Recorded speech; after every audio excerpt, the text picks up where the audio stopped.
I decided to do a food challenge because when I was younger, I was always a big fan of Man vs Food and watching Adam Richmond take on these different challenges every week.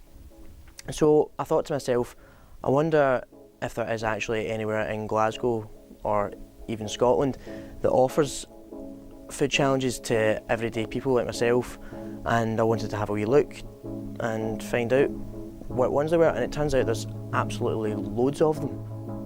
So in the Brooklyn Cafe Wing Challenge, you basically have to eat as many wings as you can before you give up. We make it as hard as possible, so we're going to try and convince you to give up at every stage of the challenge. The sauce is just one sauce, it doesn't get any spicier, but the wings are served one at a time. So when you start the challenge, you're allowed one napkin and nothing else. You get no drinks, no cutlery, nothing at all. We serve one wing to you, you finish the wing. When we agree the wing's finished, I'll ask if you want another one, and we bring another wing out, and we continue to do so until you give up. There's no time limit on the challenge, but the longer you take, the more painful it can get, and the challenges tend to get quite messy as well, when people forget that they're going to start crying and they're going to have spicy hands, they can't touch their face. During the whole challenge, we'll also have a milkshake in front of you. As soon as you put your hand on that glass, that signals the end of the challenge, just to make sure that while you're waiting on that wing coming back out every time, there's a temptation to quit. We really want everybody to quit early in this challenge, and most of the time it works.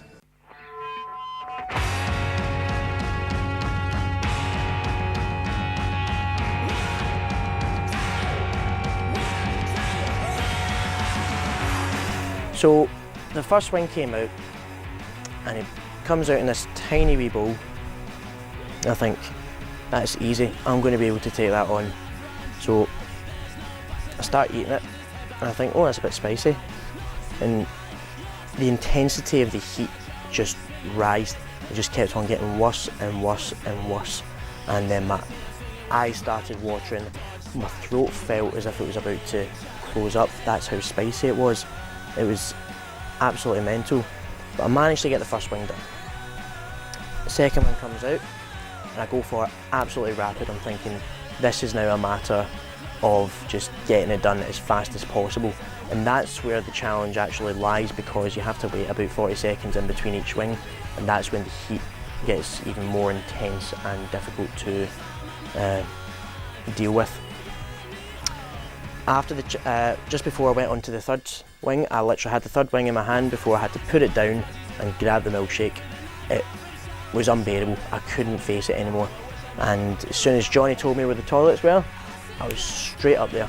I was away from the table, and I spent about half an hour in the toilet actually running my tongue under running cold water, because it was unbearable to actually just be there with it. It's undescribable, the amount of spice that is going through your mouth. And yeah, so I had to sit there, and then after half an hour I managed to come down. I think I tanned about 2 milkshakes and 3 pints of water before I was actually able to speak again.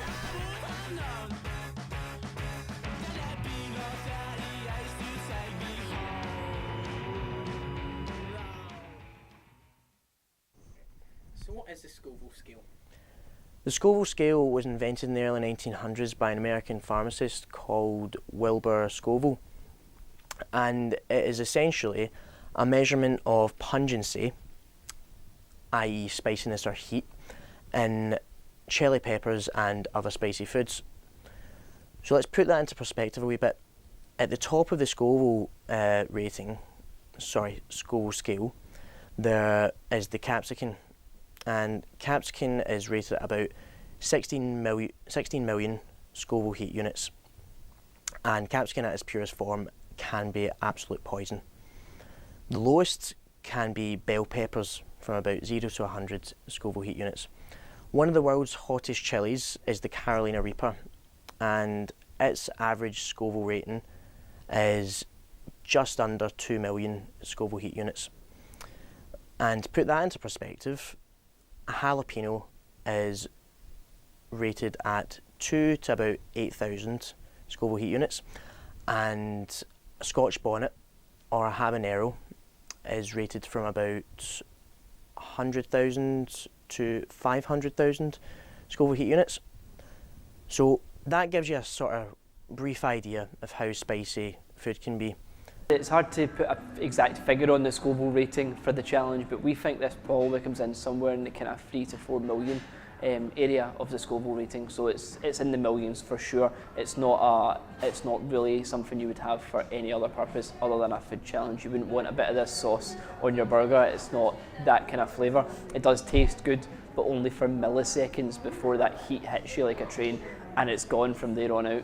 Every bit of the recipe comes from us trying to make it spicier. So in a normal sauce you would start with a water base, or whatever we use, Frank's hot sauce as a base, so that's the liquid before we add anything else in, and then we blitz down habaneros to build the body for it, so we get the spiciest chilies that you can easily get your hands on to build out the body of it, and then we add in the extreme chilies, which are like Naga chilies and some extracts, some dried chilies, and we boil all that down and reduce it back down so that every aspect of the sauce is purely about spice. There's no aspects of it that are there just to make up the sauce. It's all about the spice being ramped up.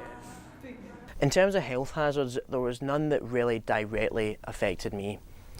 I mean, if you actually look at it, spicy foods is a way of keeping your metabolism quite low, and it prevents a lot of heart problems for some people. However, saying that, it's just like anything. If you have too much of it, it's never going to be good. So you do need to be careful with things like this food challenge. It really just depends on your own build and your own makeup, in all honesty. When you look at the level of spice, you can't really consider it a food. It's not something you're going to eat for fun, so it's more of a food additive style than it is a food itself. And when you take that into account, we have looked at, is that going to be a bad thing? Are people going to be adversely affected by this? And in some ways the answer is yes, because it's going to do what any spicy curry is going to do to you. You better get your toilet roll in the fridge for the next day. It's going to hurt to some levels. But we also watched a great documentary not long after launching the challenge by the BBC, and they ran tests on it and used capsicum on open wounds, on raw meat in all sorts of different places, and studied the effects of the capsicum at its absolute extreme, which is a lot spicier than the level we're using, and they put it into the most sensitive parts of the body and used, I think there was some tests done on raw meats as well, and it showed no adverse effects whatsoever, and they couldn't explain through all their science that they were doing why the body has this extreme reaction to capsicum as a spice.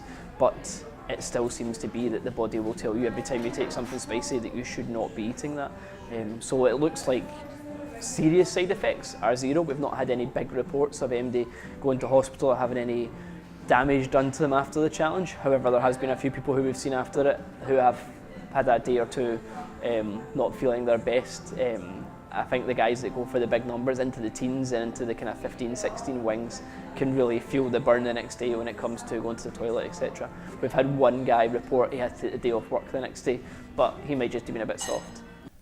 Now, I've been slagged quite a lot for only managing 2 wings, so I challenge anyone to go in and do better than me, because I'm usually quite good with spicy food, but this was a different level.